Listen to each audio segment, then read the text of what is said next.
हम अपने सेशन को शुरू करेंगे। ऑब्जेक्टिव बहुत क्लियर है। ये सेशन में 60 मिनट्स में मैं आपके साथ फाइनेंस के बेसिक फंडामेंटल रूल्स शेयर करने वाला हूं। सेशन को हमने 4 सेक्शन में बांटा हुआ है। पहले मैं आपसे बेसिक फाइनेंस के रूल्स बताऊंगा, उसके बाद मैं आपको पीपीटी बताऊंगा और एक स्ट्रैटेजी दूंगा जो कि 50 फाइनेंस ऑर्गेनाइज कर देगा। ठीक है जी। सो आपको क्या करना है, आपको नोट्स बनाते रहना है। जो भी मैं आपको सेशन में बताने वाला हूं वो लाइफ लॉन्ग आपको बेनिफिट देगा, नंबर 1। नंबर 2, आपकी क्या एजुकेशन बैकग्राउंड है उससे फर्क नहीं पड़ता है। आप मेल है, फीमेल है, स्टूडेंट है, प्रोफेशनल है, चार्टर्ड अकाउंटेंट है, आप जिस भी बैकग्राउंड से हैं उससे फर्क नहीं पड़ता है। फर्क इस बात से पड़ता है कि आप ये स्ट्रैटेजी को किस तरीके से सुन के समझ के इंप्लीमेंट कर रहे हैं। देखिए, आपको कितना नॉलेज है उससे फर्क नहीं पड़ता है। फर्क इस बात से पड़ता है कि आप उस नॉलेज का किस तरीके से यूटिलाइजेशन कर रहे हैं, किस तरीके से अपनी लाइफ में इंप्लीमेंट कर रहे हैं। बिल्कुल तैयार हो जाइए लिखने के लिए। अगर आप लिखेंगे, न्यूरोसाइंस क्या बोलता है, जब आप लिखते हैं तो आपकी माइंड और बॉडी सिंक्रोनाइज हो जाती है, आपका माइंड बिल्कुल फोकस हो जाता है। आप इसलिए नोट्स बनाते रहिए, लिखते रहिए, ताकि आप सिंक्रोनाइज होके चीजों को समझ सके और जल्दी से ग्रास्प कर सकें। ठीक है जी। तो हमारा फाइनेंस का सबसे पहला रूल, सबसे पहला fundamental rule is there is no free lunch in this world. हम हमेशा ये सोचते हैं कि मेरे को डिस्काउंट में कुछ चीजें मिल रही हैं। मैं जब बाजार में जाता हूं तो मुझे 50% डिस्काउंट मिल रहा है, 60% डिस्काउंट मिल रहा है। मॉनसून सेल में हम दौड़ते हुए जाते हैं, किसके लिए? कि हमें सस्ते में सामान मिल रहा है। हम जब बाइंग करने के लिए आते हैं, स्पेशली जब आप जाते हो डी मार्ट में, तो आपको बहुत अच्छे से वो चीजों को प्रेजेंट कर देते हैं कि आप एक प्रोडक्ट ले लीजिए, इसके ऊपर 30% आप ये चीज ले लीजिए, आपको 50% डिस्काउंट है। This is a new product, हम आपको buy one get one free दे रहे हैं। आप फ्री के चक्कर में बहुत बड़ा बिल बना लेते हैं। जब आप काउंटर पे जाते हैं, कहीं पे आप फैब्रिक खरीद रहे हैं, कपड़े खरीद रहे हैं रेडीमेड, तो आपको क्या बोलता है? Buy two get two free, buy three get five free. और हम उस प्रोसेस में खरीदते चले जाते हैं। बेसिकली आप कर क्या रहे हैं? उस डिस्काउंट के ट्रैप में आप अपने पैसों को खर्चा करते चले जा रहे हैं। जब आप उस ट्रैप में आते हैं तो आपका इमोशनली क्या कनेक्ट होता है? अरे सस्ते में मिल रहा है, मैं खरीद लेता हूं, मेरे को एक के ऊपर एक फ्री मिल रहा है। हमारी जो सबकॉन्शियस माइंड में जो हमारी साइकोलॉजी चलती है ना, फ्री में मिल रहा है ले लो। और हमारे को बचपन से ये ट्रेनिंग मिली है और हमारे को ऐसा ट्रेनिंग किया गया है, free product is the best product. सबसे पहला फंडामेंटल रूल आपको समझना है, there is no free lunch in this world. आपको इस जीवन में कोई भी कुछ फ्री में नहीं देगा।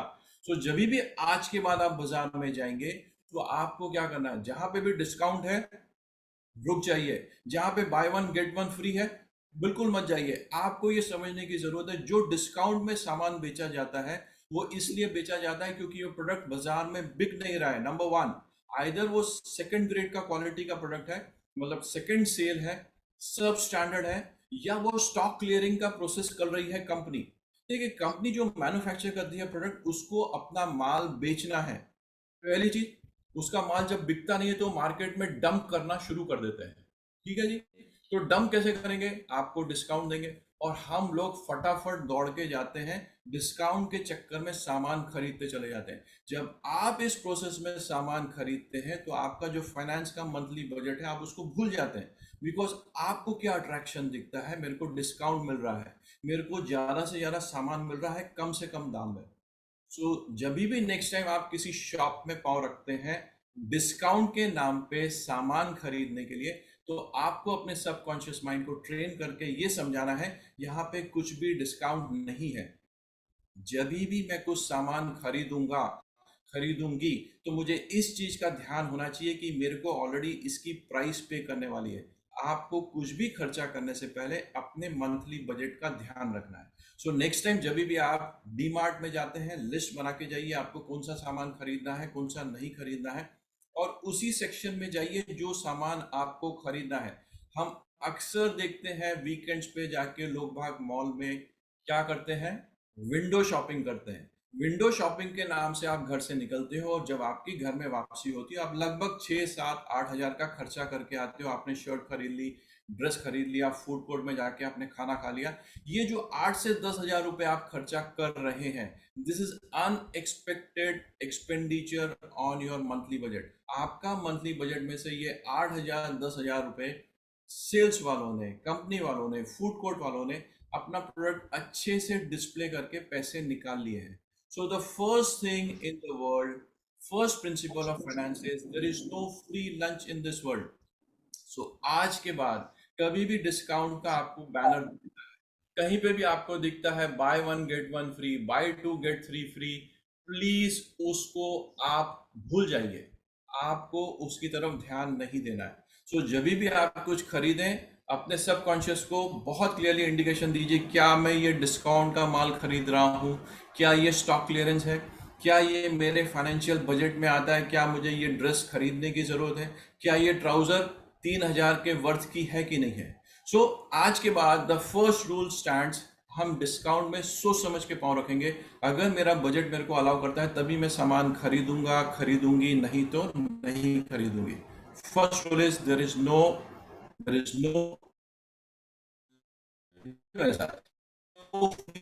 इन दिस वर्ल्ड। ठीक है जी। अब मैं ये सेशन क्यों कर रहा हूं? There has to be some purpose, there has to be some reason why I am doing this session. There has to be a strong reason for doing this thing. See 2019 की मैं आपको बात बताता हूँ। मेरा एक दोस्त मीडिया में काम कर रहा था, मीडिया रिसेशन में चला गया और लोगों के जॉब कट शुरू हो गए, जो कि 2020 में भी आपने कोविड के टाइम पे देखा होगा। 2018-19 का टाइम था जब उसके पास जॉब चला गया, पैसे नहीं थे। 6 मंथ्स तक वो सरवाइव कर सका। जैसे हम सब जानते हैं, इमरजेंसी फंड 6 महीने का होना चाहिए। 6 महीने में उसके बैंक अकाउंट खाली हो गया, उधारी की जिंदगी शुरू हो गई। उसने फ्रेंड से लोन लिया, रिलेटिव से लोन लिया, रिलेटिव बाद में कहा कि हम पैसा नहीं देंगे। धीरे धीरे दोस्त भी वहां से हट गए।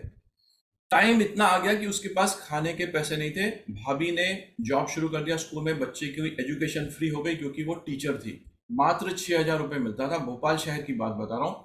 तो बहुत ही क्लोज फ्रेंड था, मैं उसको दादा करके बोलता था। मेरे से उम्र में 1 डेढ़ साल बड़े थे। तो उनको बोला, दादा आपकी परिस्थिति क्या है? तो बोला कि रोहित भाई, मेरे पास कुछ भी पैसा नहीं है, मेरे पास नेक्स्ट मील का भी पैसा नहीं है। देखिए मेरे जेब में, उन्होंने जब मुझे बटुआ खोल के दिखाया, बटुआ फटा हुआ था और काले रंग का था। उसकी जेब में मुश्किल से 10-15 रुपए थे। तो मैंने कहा, दादा 15 रुपए तो कुछ भी नहीं होता है। कहता, ये मेरी बिल्कुल रियलिस्टिक पिक्चर मैं आपको बता रहा हूँ, मुझे समझ में नहीं आ रहा कि मैं क्या करूँ। तो बोलता, यार तू फाइनेंस वाला, मेरे को बता दे। तो मैंने कहा, अच्छा दादा आप बैठो मेरे साथ और मुझे बताओ आपके पास क्या क्या है आज के दिन में। आपके पास कोई एसेट है, कुछ भी ऐसा है जिससे अपन पैसा जनरेट कर सकते हैं? तो उसने कहा, मेरे पास कुछ भी नहीं है। मेरे पास बाइक है जिसका पेट्रोल मेरा दोस्त भरता है, मेरा मोबाइल है उसका रिचार्ज मेरा दोस्त करता है, आज मैं उधारी की जिंदगी जी रहा हूँ। मैंने कहा, इसके अलावा सोचो। तो उसने कहा, मेरा एक घर है, 1 रूम किचन है। मैंने कहा, good, you have one asset. दूसरा क्या? कहता, मैं एक घर में रहता हूँ जो कि इंडिपेंडेंट बंगलो है। मैंने कहा, अरे तो तुम्हें तो सोचने की जरूरत नहीं, तुम तो फाइनेंशियली इंडिपेंडेंट हो। और वो कुर्सी से खड़ा हो गया कि रोहित भाई, मेरे पास 15 रुपए है, खाने के पैसे नहीं, और आप मेरे को बोल रहे हो कि मैं इंडिपेंडेंट हूँ। कैसे इंडिपेंडेंट हूँ, मुझे बताओ। मैंने कहा, अरे बहुत सिंपल है।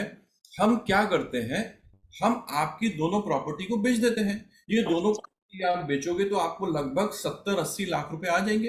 80 lakhs। आप न्यूक्लियर फैमिली हो, आपकी कोई रिस्पॉन्सिबिलिटी नहीं है, पेरेंट्स रहे नहीं है, बहन की शादी हो गई है, तो आपको क्या करना है, बेटी को पढ़ाना है, आप दोनों को अपने खर्चे निकालने हैं। तेरी उम्र है 45 साल, तू ज्यादा से ज्यादा 20 से 30 साल जिएगा, इससे ज्यादा तेरी लाइफ नहीं है। जो तेरी हेल्थ कंडीशन है, डायबिटिक है।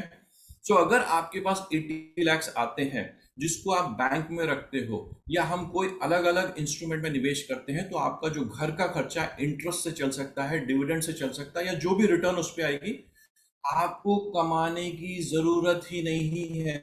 हम क्यों भागा दौड़ी कर रहे हैं कि मेरा एक मंथली साइकिल है 20 हजार, 25 हजार, 50 हजार का, वो पैसे मेरे पास आए और मेरी लाइफ चलती रहे। मैंने कहा, तेरा जो खर्चा है वो इंटरेस्ट से निकल जाएगा। So you don't have to earn, you don't have to work. Property को बेचो और आप पैसे को बैंक में रखो, कहानी खत्म। लाइफ लॉन्ग आप रिटायरमेंट की जिंदगी जी सकते हैं। वो रोने लगा कि रोहित भाई ऐसा नहीं हो सकता है। मैंने कहा, आप शांति से बैठो, मेरी बात को समझो। मैं आपको 80 lakhs जनरेट करने की बात कर रहा हूं, जो हम अगले 90 दिन में आराम से कर सकते हैं। हम डिस्ट्रेस सेल में प्रॉपर्टी को बेच देंगे। हमको पैसा जनरेट करना है जल्दी से जल्दी। 90 दिन में आपकी प्रॉपर्टी लिक्विडेट होगी, आपके पास टोकन मनी आएगा, आपकी लाइफ सेट हो जाएगी। आप चिंता मत करो। आप शांति से जाके भाभी से बात करो, समझो मैं क्या कह रहा हूं। तो उसको कुछ मेरी बात समझ में आई कि हाँ ऐसा वर्कआउट हो सकता है। वो घर गया, उसने भाभी से बात की और सब कुछ किया। Now comes the second finance का रूल जो बहुत इंपॉर्टेंट है। हम सब जो मिस्टेक रेगुलरली करते हैं, whenever you take a financial decision, don't involve your emotions, don't bring your relations while taking financial decision.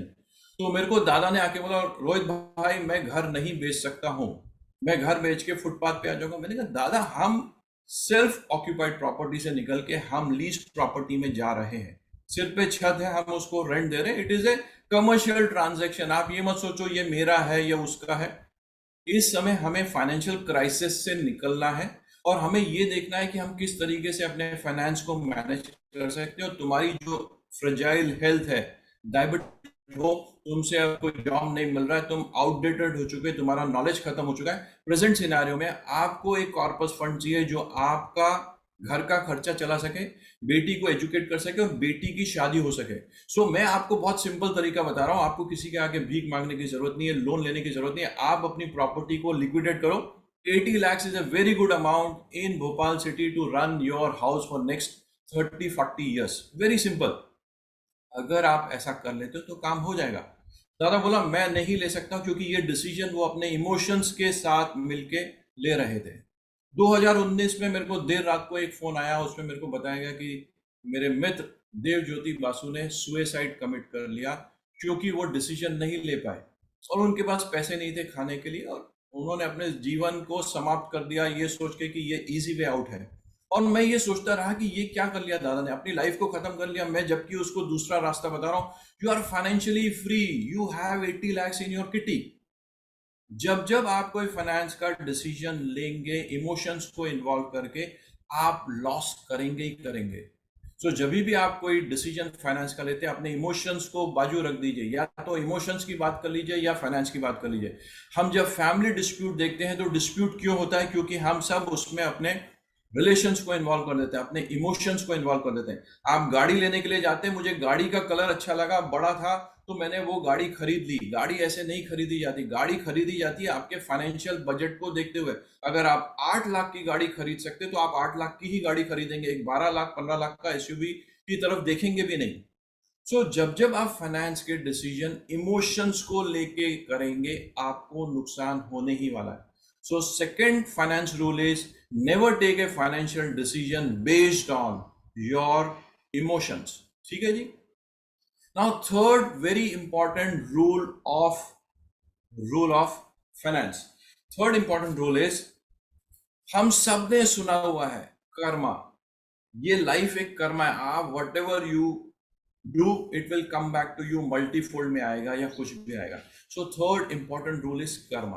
देखिए फाइनेंस में भी karma rule is very very important. Whatever you are going to do today, whatever money you are spending today, उसका implication आपको sooner और later आने ही वाला है।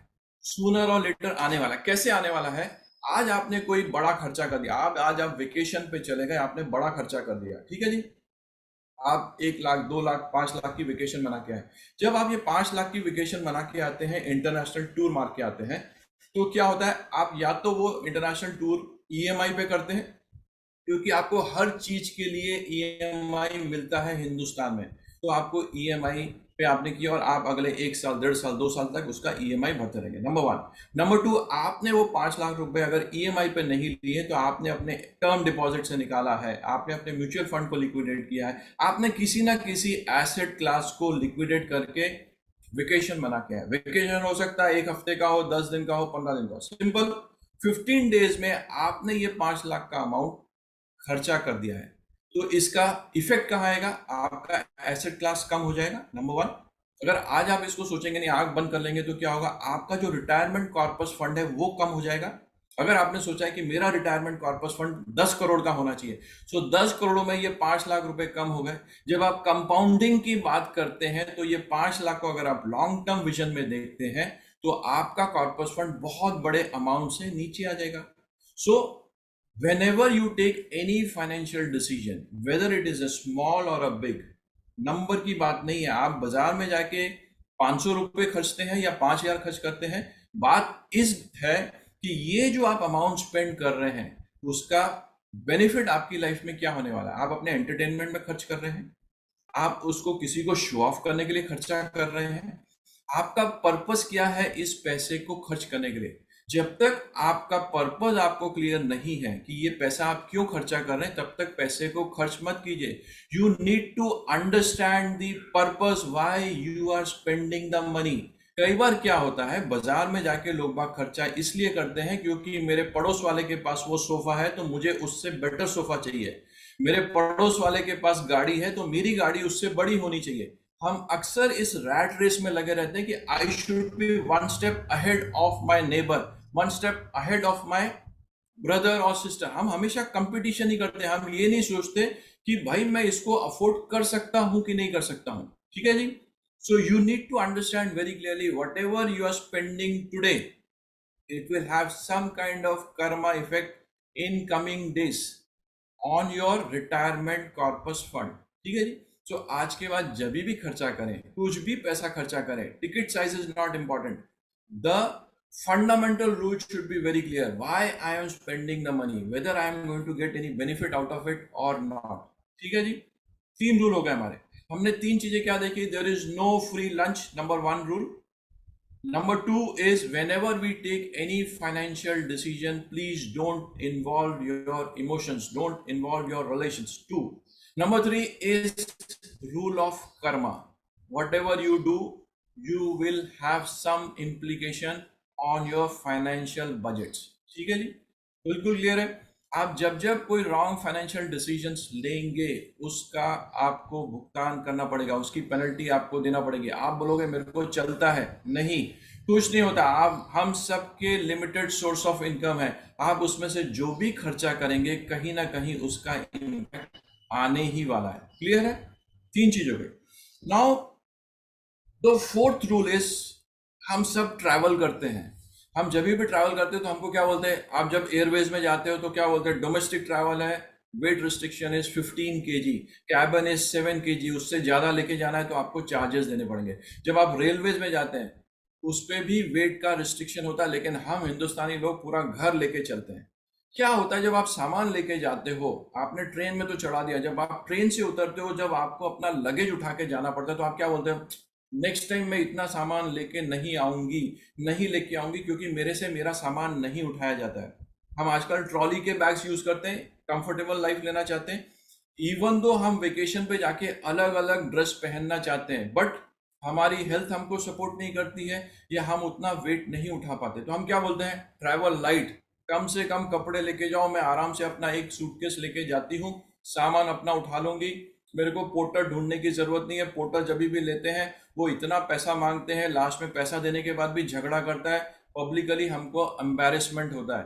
कौन उससे कट कट करे, पैसा भी दो और फिर तकलीफ होती है। वो जिस स्पीड से चलता है हम नहीं चल। See we have lot of practical difficulty in hiring porters also, we have lot of difficulty in carrying extra weight. ये हमारा हम सबका लाइफ का प्रैक्टिकल एक्सपीरियंस है, हम सब ने इसको एक्सपीरियंस किया ही किया है। ऐसा कोई भी इंसान नहीं होगा जो बोलेगा मैंने एक्सपीरियंस नहीं किया। सो व्हाट वी से is travel light. Same way in finance the fourth rule says travel light. Travel light का मतलब क्या है? आपके जितने भी कमिटेड हेवी एक्सपेंसेस है उसको नीचे लेके आइए। आपके जो हेवी ईएमआई के बर्डन्स चल रहे हैं, आपने बड़ा होम लोन ले लिया है जिसका ईएमआई 40,000 है, 50,000 है, bring that EMI down. Travel light means जो आपके कमिटेड एक्सपेंसेस है, जो आपके कमिटेड लाइबिलिटीज है, जो कमिटेड ईएमआईज हैं, जो लोन का बर्डन आप ऑफलोड कर रहे हैं उसको कम से कम कीजिए। जब तक आपका ईएमआई का बर्डन नीचे नहीं आएगा, जब तक ईएमआई का बर्डन नीचे नहीं आएगी, आपके इन्वेस्टमेंट्स ऊपर नहीं जाएंगे। It is like this, if your expenses will go down, if your EMI will go down, then only your income, your जो आप जो सेविंग्स कर रहे हैं, जो निवेश कर रहे हैं, इन्वेस्टमेंट्स कर रहे हैं, वो तभी ऊपर जाएगा। क्योंकि हम सब की लिमिटेड इनकम है। अगर मैं लाख रुपया कमा रहा हूं और 50,000 रुपए का मैं ईएमआई भर रहा हूं, मेरे पास 50,000 बचा है जिसमें मेरे को मेरी नीड्स देखनी है, वांट्स देखनी है, लग्जरी देखनी है, सेविंग करना है, इन्वेस्टमेंट्स करना है। अगर 50,000 मेरा चला गया और 40,000 मेरा घर का खर्चा है तो 10,000 ही मेरे पास बचा ना। 10,000 में मुझे इमरजेंसी फंड चाहिए, इन्वेस्टमेंट्स करना है, इन्वेस्टमेंट में मुझे मेरे बच्चे का एजुकेशन देखना है, उसकी शादी देखना है, मेरा रिटायरमेंट कॉर्पस बनाना है। अगर ये मेरा 50,000 कहीं से 30,000 होता है तो 20,000 से मेरी इन्वेस्टमेंट की किट्टी बढ़ती है। So travel light in finance. As soon as आपको जहां से भी एक्स्ट्रा इनकम होती है, आपको कोई डिस्काउंट, मतलब आपको कोई इंसेंटिव मिल गया है, आपको बोनस मिल गया है, कहीं से कुछ भी एक्स्ट्रा पैसा आया, अपने लोन को रीपे कीजिए। हमेशा फाइनेंस का आपको एडवाइजर बोलेगा पे फर्स्ट, बहुत अच्छी बात है, आप अपने आप को रिवॉर्ड दीजिए, लेकिन अपने लोन को कम करने की कोशिश कीजिए। जब आप लोन रीपे करते हैं तो बैंक वाले का फट से फोन आता है, सर क्या मैं आपका टेन्योर कम करूं या आपकी ईएमआई कम करूं। और हम सब क्या कंफर्टेबली बोलते हैं, मेरा लोन 20 साल का है, 20 साल का रखो, मेरा ईएमआई कम कर दो। This is a very very wrong practice. Whenever you make a payment you have to say reduce my tenure, don't reduce my EMI amount. पैसा मेरे से उतना ही लो लेकिन मेरा टेन्योर कम करो। 20 साल के लोन को मेरे को 18 साल में लो, 15 साल में लो। Travel light. जब तक आप अपने आउटफ्लो को कम नहीं करेंगे, जब तक आप अपनी लाइबिलिटी को कम नहीं करेंगे, आप पैसे नहीं बचा पाएंगे, आप अपने एक्सपेंसेस नहीं मैनेज कर सकते, आप अपने इन्वेस्टमेंट्स को मैनेज नहीं कर सकते। ठीक है जी। सो आपको ये समझने की जरूरत है कि मैं कितना बर्डन अपने साथ लेके चल रहा हूं। जब हम यंग होते हैं हमको लगता है मेरे पास तो रिटायरमेंट के लिए अगले 30 साल हैं, 40 साल हैं, I am all okay. No, you are not okay. अगर आज आप प्लानिंग नहीं करेंगे तो आपका रिटायरमेंट, आपके जीवन की संध्या बहुत तकलीफ में होगी। हो सकता है आपको अपने बच्चों से पैसे मांगने पड़े, हो सकता है आपको अपने रिलेटिव से पैसे मांगना पड़े, हो सके अनफॉर्चुनेटली आपका भी दादा की तरह कुछ हो जाए कि आपको प्रॉपर्टी बेच के रेंटेड प्रॉपर्टी में जाना पड़े। तो हम सब क्या करें, हम कभी भी नहीं चाहते कि हम अपने बच्चों के ऊपर डिपेंडेंट हो। हम चाहते हैं कि जल्दी से जल्दी हम इंडिपेंडेंट हो जाएं और अपने एक्सपेंसेस को मैनेज कर सकें। So these 4 fundamental rules are very important. Now we come to the 5th rule. क्या होता है, हम सब जब फाइनेंस की बात करते हैं तो जो सर्विस क्लास है वो ये बोलता है कि जैसे ही मेरे को नेक्स्ट इंक्रीमेंट मिलेगा तो जो आज मेरे एक्सपेंसेस में शॉर्टफॉल 5,000 का हो रहा है मैं उसको मैच कर लूंगा। Today my income is 50,000 rupees, my expenses are 55,000 rupees. So 5,000 जो एक्स्ट्रा है, जैसे ही मेरे को 5,000 का इंक्रीमेंट मिलेगा, 10% increment, expenses is equal to income, I am at 0 level, मतलब मेरा माइनस में नहीं हो रहा है। ठीक है जी। जो बिजनेस वाला ये बोलता है अरे एक और डील मेरे को मिल जाए, एक और मेरे को कहीं से ऑर्डर मिल जाए तो जो मेरा शॉर्टफॉल है वो मैं उसको मैच कर दूंगा। हम हमेशा क्या बोलते हैं, मेरी इनकम बढ़ जाएगी, मेरे एक्सपेंसेस मैनेज हो जाएंगे। हमेशा हम क्या करते हैं, we look at outside, we always look outside, we always want to have solution for our problem from outside. हम क्या बोलते हैं, मेरी इनकम बढ़ेगी तो मैं उसको मैनेज कर लूंगा। This is a very wrong way of looking at the problem. आप किसी प्रॉब्लम को किस तरीके से देखते हैं ये बहुत इंपॉर्टेंट है। जब तक आपको क्लैरिटी नहीं है अपने प्रॉब्लम की तो उसका सॉल्यूशन नहीं मिलेगा।